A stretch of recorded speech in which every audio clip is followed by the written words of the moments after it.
بسم الله الرحمن الرحيم اقرأ باسم ربك الذي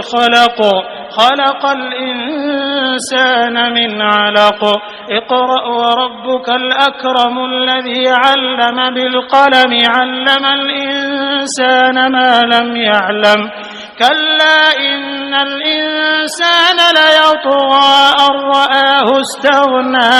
إن إلى ربك الرجعى أرأيت الذي ينهى عبدا إذا صلى أرأيت إن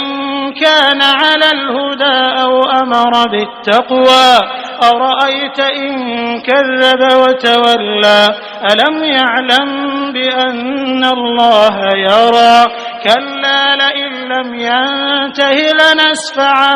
بالناصية ناصية كاذبة خاطئة فليدع ناديه سندع الزبانية كلا لا تطعه واسجد واقترب.